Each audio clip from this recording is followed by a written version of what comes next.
A habit is defined as something that we do frequently or often. We'll either have good habits or bad habits, but even better, we can have millionaire habits. In this video, I'm going to be going over the 5 key ways that I found of millionaire habits that we can start using today to help us reach our millionaire goals that much faster.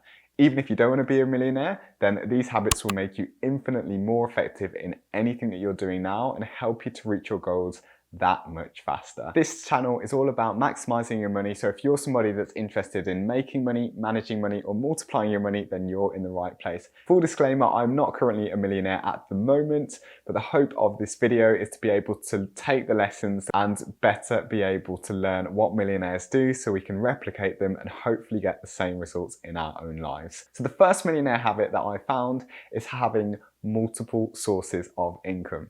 And this might be really obvious, but of course, the more income sources that we have, then the better we have a chance of actually being able to pull together more money to put aside that will add up to 1 million, of course. It's often said that the average millionaire has 7 sources of income. So there are lots of different ways that we can actually start to get creative to look at how we can make income. You might have a business that you operate. You might have a creative, like digital media or influencing gig that you do, for example, like being an Instagram influencer or a YouTuber. It might be the case that you're an investor. There are lots of different ways that you're able to gather different sources of income, but the main point is that you have multiple sources of income. So that is a great way to actually begin by looking at ways that you're able to diversify your activities to make more money. So secondly, this one is something that I've always tried to apply in my own life after I've learned about this habit myself, is that sticking around successful people and hanging around successful people is a really good way to get there yourself. We may have actually seen that we are the average of the 5 people that we are around the most, or our 5 friends. If we have 5 really good friends that are always encouraging us, pushing us to be successful, to be bettering ourselves, we are much more likely to be successful than by hanging around people that have zero ambition, that don't want to see you succeed, and just generally are really negative. So always try to be around successful, positive, like-minded people, because those people are really going to help pull you up and really support you in everything that you're doing. And it's always good to have support. It's a great principle, having that mastermind effect of people who are on your team. Of course, successful people, just like everybody else, only have 24 hours in a day. And in order to rake up £1 million, then a really key way to do that, and not just to rake up £1 million, but just in order to be successful anyway, we have to manage our time effectively. There are lots of different time management techniques, and that can literally start from initially setting a goal, to first define exactly what we do want, to then breaking that goal into bite-sized steps. A really good way to manage time effectively is by having a written checklist every day, and that checklist we can then prioritize in order of importance.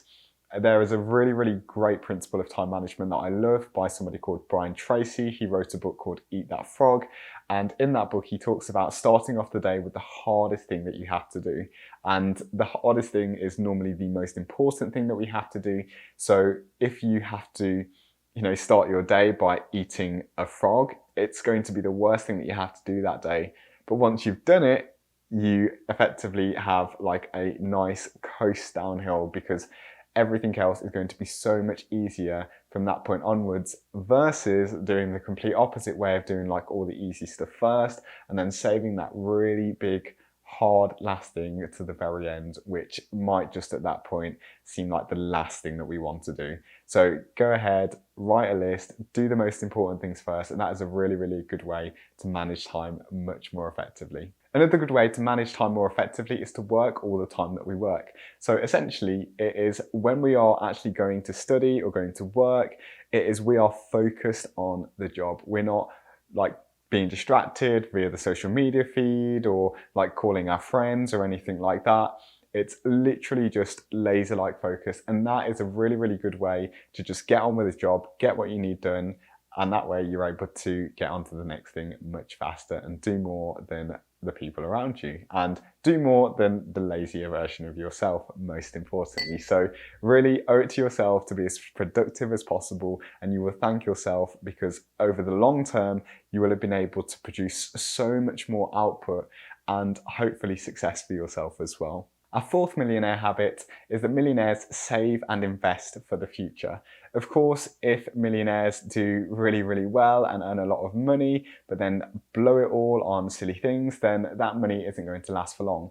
If you are able to, regardless of your income, save the money that you have and start investing it for the long term. So hopefully that's really self-explanatory. I've got another video on saving and also investing here if you want to check it out. So do go ahead and see more on those. And our fifth and final millionaire habit is one that I really, really like.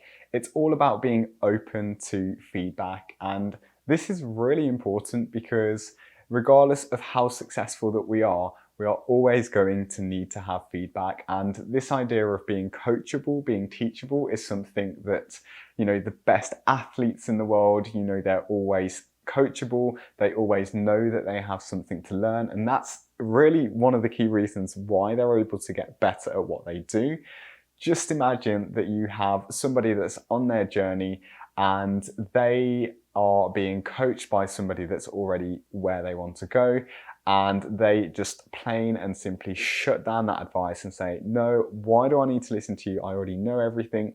That person is really limiting themselves to a lot of growth, versus the person that can happily take that feedback on and use it to better themselves, use it to be able to actually learn hidden blind spots that maybe they didn't know about before. And those key things are really, really going to open you up to lots of opportunities, especially when you're in a situation where you've got somebody like a mentor or a coach that is actually training you or giving you valuable feedback. And if they can see that you're somebody that actually takes that feedback on, then they are going to invest more time in developing you, into making you a better person in the area that you're focused on. And also it's just going to allow you as well to really, really effectively get to the point of maximum growth. And that's what we want. Millionaires are always growing in every areas of their life, especially financially. So if you can see any areas that you can actually have good feedback by somebody that's where you want to go, then take that feedback on board if it makes sense and apply it to your life, and hopefully that will allow you to be that much more successful in that area. And that point is one that I want to start applying right now. Is there any way, guys, that you think that you would like to give me personal feedback? I would love to know. Is there anything that you would like to see on the channel in terms of different style of content, different ways of producing the videos, or just interesting things that you're happy for me to go ahead and talk about money with? And I will be happy to take that feedback on board as well. Thank you so much, guys, for watching. That is the end of the video. Hope you really, really enjoyed it, and go ahead and comment me your favorite habits that you really enjoyed. Of course, as well, our point number 5 of feedback, would love to know what you guys think on that point too. And go ahead, hit the like button, or maybe just give it a tap. Be gentle and show it some love. Subscribe to the channel if you haven't already, and turn on notifications, because we will be posting multiple videos per week on how to make, manage and multiply your money, which of course is always a good thing. So that is all for now, guys. I hope you have an amazing rest of the day, and I will see you in the next video.